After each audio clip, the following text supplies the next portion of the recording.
So my research, for those of you who don't know me, I'm an economist and I study firms. And I wanted to start the talk just by talking, setting the context about what we know about firms and what we know about business success. I would say there are at least two salient facts that have been established, and it's probably intuitive to many of you. The first salient fact is that business success is incredibly heterogeneous. This is something that was apparent from the first census that was done, in the 19th century in the US. There is tremendous heterogeneity in business success, even within countries, even within industries. The second stylized fact that is a little bit more recent and has been established thanks to the availability of microdata that allow us to look at what firms do is that a lot of the differences that we observe in business success are not driven by the quantity of inputs or the quality of inputs that are used, but are actually can actually be traced back to how these inputs are used. In other words, productivity, which is the efficiency through which inputs are used, is critical, and it's a key determinant of success over the long run at the micro level and at the macro level. That takes me to the third point, which is even more recent, which is the fact that once we look at productivity across firms, differences in managerial choices and organizational choices become very salient. And this is, over the last 10 years, I would say, there is an increased interest in both macro and microeconomics in trying to pin down what this organizational capital is. Now, it might be surprising to a non-economic or non-economist audience that we've discovered, looks like we've discovered, something that is common wisdom in the business world. But this is actually a really, this is novelty in economics, in the sense that for the longest time we've assumed managers away. So I think that it's fair to say that the established assumption is that markets are competitive, stupid managers shouldn't exist, or you should observe optimal choices being made consistently. And I think that what we are realizing now is that no, that's not the truth. That opens, however, a big measurement problem in the sense that understanding what organizational capital is extremely hard. It can be anything. And if you take a walk in a bookstore or the business section in an airport, you will find at least 15 different definitions of what good management looks like. So that I think poses a problem. In my research, what I want to do is three things. I want to share with you research that I've been doing over the past 10 years with my co-authors Nick Bloom and John Verlinen in trying to pin down empirically and study as rigorously as we can one type of managerial choices, which is the type of the management practices that are adopted across firms. And I will be more specific about that in a second. And I want to convince you that there is a tremendous heterogeneity. Heterogeneity, I think, is the key word today. Tremendous differences in the adoption of basic management practices across countries and within countries that are key to explain business success. The reason why I'm here today and I'm sharing this research with you is because these differences are actually strongly related to differences in culture across firms. And so as I will describe, there is a connection between the quality of management practices and I think the quality or the type of corporate cultures. And I want to finally discuss what the implications are for not only for academics, but also for business people. I teach at Harvard Business School. I really care about the impact of my research, not just on academia, but also on practitioners. So the underlying work that I'm going to share with you, is a project called the World Management Survey, which you can, I'm not going to spend a huge amount of time describing it, but it's all online, and the data that I'm going to use is also all online, and you can download it and use it at your own leisure. But basically, 10 years ago, we said, look, let's get out and let's try to measure management. So we started 10 years ago, and over time, so far we've interviewed more than 20,000 managers around the world, 12,000 firms in 34 countries, and statistical offices in 10 countries are now using our methodology to measure management in their own countries. I'm going to focus on manufacturing today, but we've extended this project also in the public sector. We don't have time to discuss it today, but the type of findings that I discuss are actually quite consistent across sectors. So how do you measure management? First of all, by being extremely selective about what you mean by management. Our choice was to focus on 18 practices where it was evident what a good practice would look like, and we could measure adoption. On a scale, so the key thing is quantifying the inquantifiable, if you like, but the idea was to find a scale that running from 1 to 5, where 1 means that the practice is not adopted at all in the company, and 5 means that it's fully adopted. These are not practices a la, Tayloristic approach, you tell the employees what to do. No, here we're talking about basic practices that have to do with the way in which you keep track of production, of course, but also the way in which you build those feedback loops that Ernest was just mentioning. I won't go into the details of that, but basically it's related to operations, data collection, how data is used, how it's shared, and how it's used for problem solving, and also people management, how people are rewarded, where it's on the basis of merit or tenure, how do you deal with underperformance.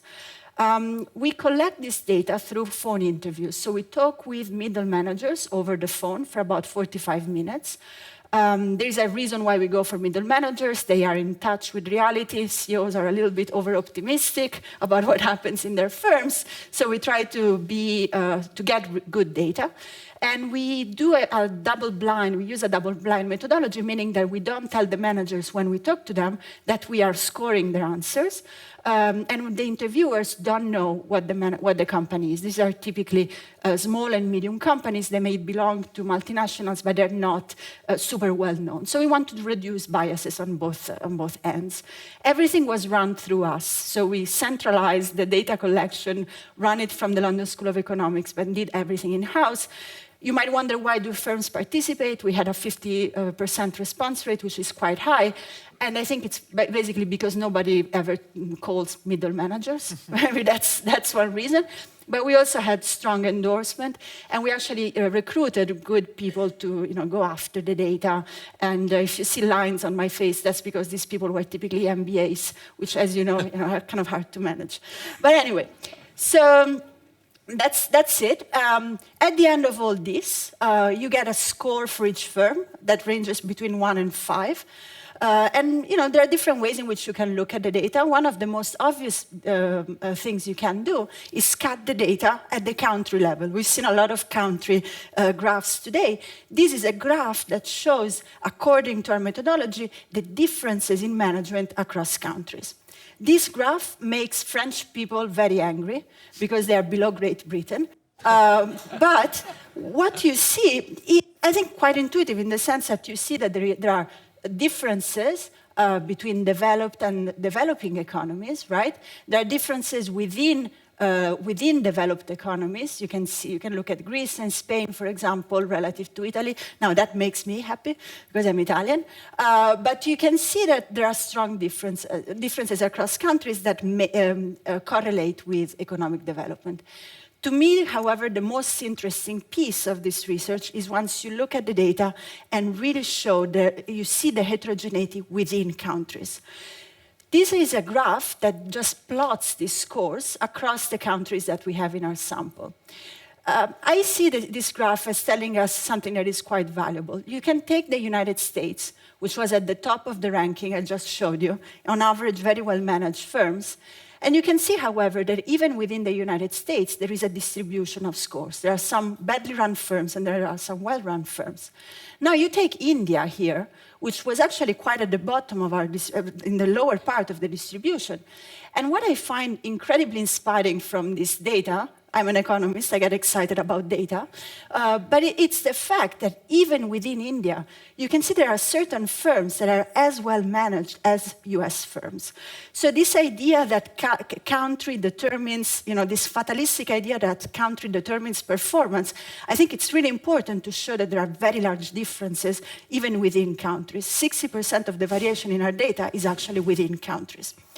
Now, once you correlate these measures to business success, this is just one of the exercises that we've done. This is actually using US data, but it's common across all the countries that we've examined.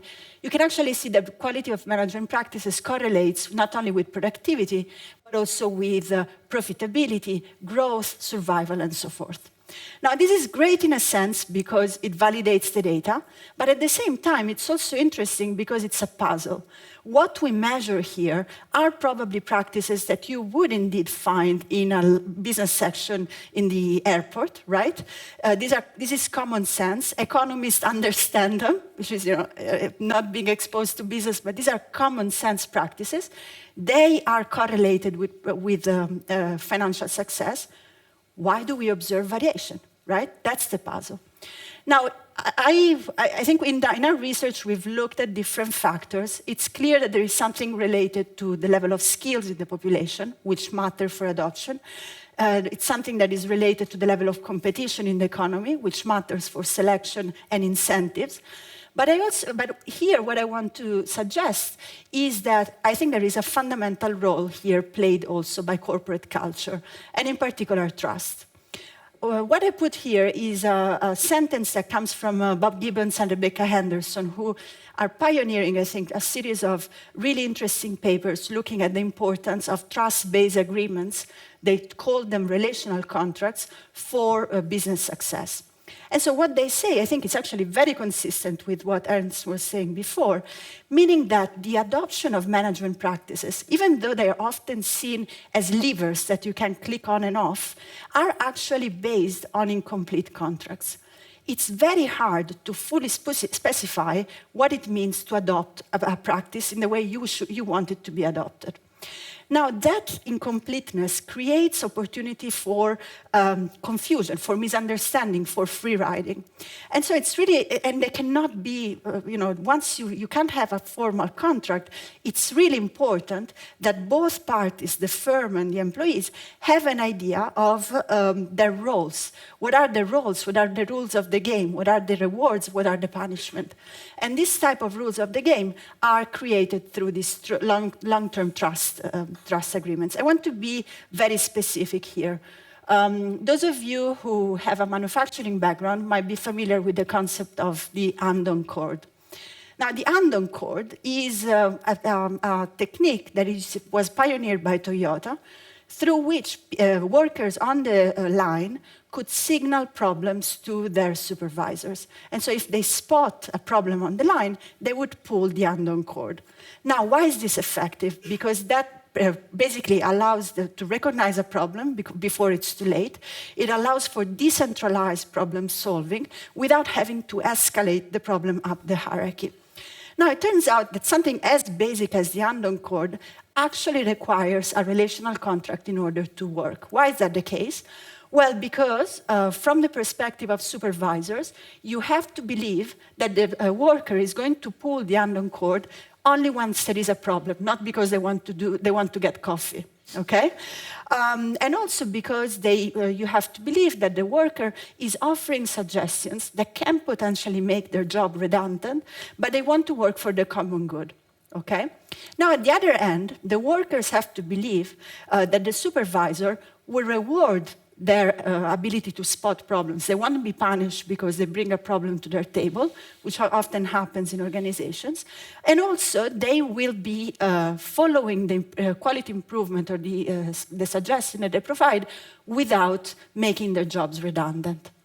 Now, this seems like an abstract problem, but if you look at why GM, when they tried to become Toyota, couldn't become Toyota, one huge problem that they had is that the workers didn't trust that management was going to introduce lean without firing a lot of employees. So you can see how these things actually really matter in practice. So the trust between workers and supervisors enables adoption. Now, I'm already over time, but I just want to leave you with two ways in which I think trust is formed. One we discussed, and it's this idea of culture seeping through the firm, so this outside-in view that where the firm is located shapes corporate culture. We've done work on this, and specifically to trust. We find, for example, that countries that are located in high-trust companies that are located in high-trust countries tend to be more decentralized. And what we suggest is that this is a sign of them believing that the worker will make good use of the power that is given to them and not using that to free ride. The second piece, which I find more interesting because I'm in the business of educating managers, is this role of leadership, which again connects to the prior talk. And I see here, I'm doing work summarizing, trying to describe what managers do with their time. This point of managers, CEOs in particular, CEO time being important in shaping these relational contracts, I think there is actually some truth to that. CEOs need to be visible, they need to signal what's important, they need to reward accordingly, they need to keep their promises. And so in ongoing research that we're doing, we're actually finding systematic correlations, which at this point are just correlations between CEO behavior and the adoption of management practices. I want to leave you, however, also on one thought, that perhaps CEOs are also leaving potential growth on the table because of their preferences. And I think what's fascinating here is also something that is coming from the data, which is systematic differences in the quality of management practices between firms that are professionally managed and those that are run by family CEOs, which also include founder CEOs. Now, in the press, and I think our romantic view of founders is that they're amazing, right? We all have in mind Steve Jobs and this, visionary people. Well, it turns out, however, that founder CEOs and family CEOs have at least two issues. One is that sometimes preferences to leave the company in the hands of the family prevaricate the ideas that the best person should run the firm, which is a problem of selection. And the second point is that there is, and I think here I refer also to other research, preferences for control. It's actually very hard to let go of the operations because you want to retain control at the top. And I think that these are issues that should be addressed. So I'll finish with this. I hope I conveyed this idea of a channel between culture and business performance through the adoption of management practices. I think we need much more evidence to draw causal implications. I'm very optimistic about that, thanks to lots of new research that is exploiting organizational experiments, intra-firm variation, and so forth. But I think it's really important for policymakers to understand this channel of what happens inside the firm to generate economic success at the micro and at the macro level, and for practitioners to truly understand what the organizational frictions might be and why achieving growth is so hard. Thank you. Thank you.